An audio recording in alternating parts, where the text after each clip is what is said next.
4, 3, 2, 1. This isn't a film about war.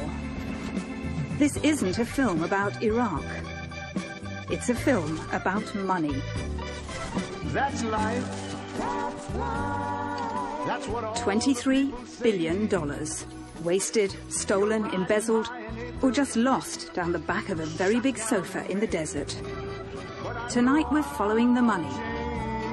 It's cost plus baby, and the more they bill, the more they make. Halliburton, proud to serve our troops. I said that's life. They are the quintessential war profiteers. They made money out of chaos. Some people tried to get the money back. That's the way they saw me, as a troublemaker, as a skunk at the picnic.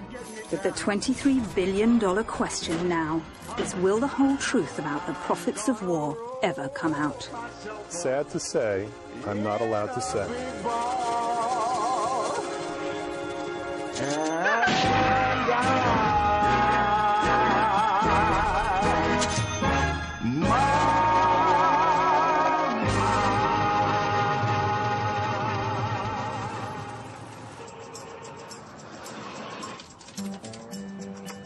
Frank Willis put his golf on hold to serve his country, not as a soldier, but as a civilian.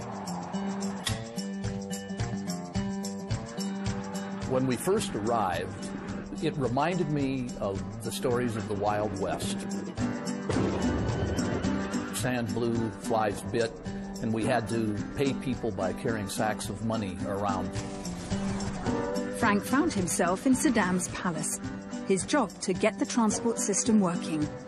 Down in the basement of the palace was a vault, and in the vault was a lot of money. Money was checked out of that vault and then used for payment. Billions of dollars were being stacked on pallets and flown to Iraq. The bombs had stopped falling. Now it was time to bombard the country with cash. Some of it US taxpayer dollars, some Iraqi funds seized during years of sanctions. We had a contract with the group that provided security at Baghdad International Airport, a group called Custer Battles. They were to be paid in cash at the beginning of every month of their 12-month contract with us. And the initial payments were $2 million in $100 bills stacked in bricks of $100,000 each, which is just a little smaller than a football. So, in fact, we tossed some of the bricks around in a mock-up game of football, waiting for Mike Battles to come by. What were they like, Mr. Custer and Mr. Battles? They were swashbuckling heroes who came in to take names and kick rear ends and move forward. They didn't know the word no. They were masters of a chaotic universe over there. Iraq was a get-rich-quick opportunity that attracted some real chances. Scott Custer had been a soldier. He was descended from a more famous Custer, but Scott would be luckier than the general.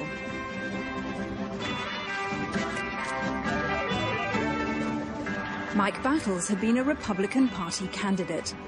That was a real door opener when it came to winning contracts. He was given special permission from a White House committee to go over as a civilian to Iraq and literally go door to door in the green zone, asking government officials what kind of work that he could do.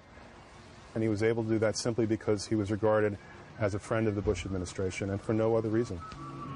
Custer Battles had no experience of running big projects and only a few $100 between them, but they won a $16 million contract. We're guarding Baghdad International Airport. We do everything from the perimeter security to the luggage screening. It didn't take long for them to spot extra money-making opportunities. They found Iraqi Airways forklifts in the green and white Iraqi Airways colors. So what they did was they painted them over so that nobody could see that they were Iraqi Airways forklifts. And then they took these forklifts that they found at the airport and they leased them back to the U.S. government for $20,000 a month. $20,000 a month? For each one. That's right, each. Custer Battles latched on to someone who could actually get things done in a war zone. This is an interview with Bob Isaacson in Dallas. A former FBI man, Bob Isaacson, became their subcontractor, and Custer Battles' managers tried to interest him in a little scam.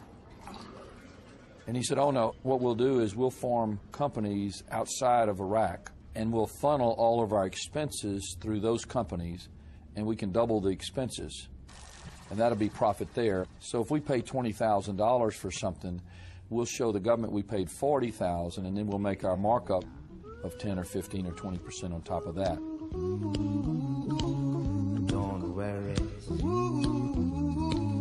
be happy. What Custer Battles did was set up shell companies in the Cayman Islands to rack up their costs with false receipts. And I said, we can't do that. I won't do that. That's illegal. In America, that's completely illegal.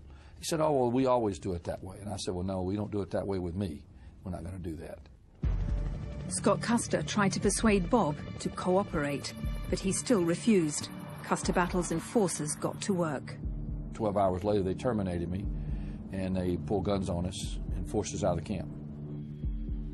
So you were basically put out on the streets of Baghdad at a time when security was deteriorating and told to make your own way home. Oh, that's right.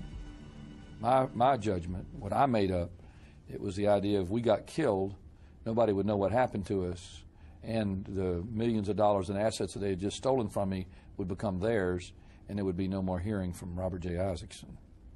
I'd be gone.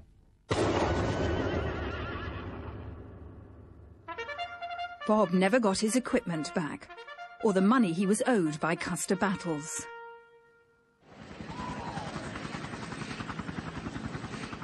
But Mike and Scott went from strength to strength. Iraqis were rioting because the Americans couldn't distribute the new currency fast enough. Custer and Battles promised to get hold of trucks to ship the cash around. Another contract. They bought trucks in the local Baghdad market that simply didn't work. Lives were in fact put in danger. Some of these trucks had brakes that failed. Each one of these trucks carrying $15 million worth of currency. You were left with a $15 million target sitting in the middle of the road, and it couldn't be moved. Mike Battles was summoned to meet American officials. There was a row, and he stormed out, but left behind his briefcase. Inside were spreadsheets showing how the Cayman Islands scam magically turned their real costs of $3 million into 10. I think of Custer Battles as the poster child of early contracting abuse. Custer Battles won $100 million worth of contracts in the first year after the invasion, and Bob Isaacson hired a lawyer. Hello, this is Lieutenant Kojak, Manhattan South. Yes, I need a DA to prepare a warrant.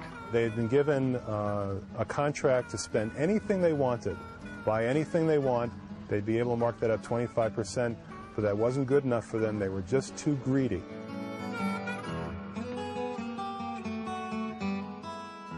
They are the quintessential war profiteers. They made money out of chaos.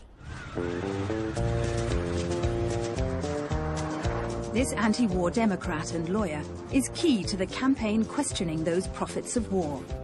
He represents whistleblowers from all over America with hair-raising stories to tell of fraud and mismanagement. I keep a close watch on this heart of mine. I keep my eyes wide open all the time. The country's been kept in the dark about just how much money has disappeared in a war in which private contractors ended up outnumbering soldiers. Government lawyers have put gagging orders on no fewer than 70 cases. Do they involve big American contractors? I'm not allowed to say. I find myself alone. But we've discovered the gagging orders involve some of the biggest names in corporate America. Does it involve KBR and Halliburton? Well, you have to understand, if there's a gag order in place, that gag order applies not only to the whistleblowers, but it applies to me as well. So I'm literally not allowed to say. What about Parsons?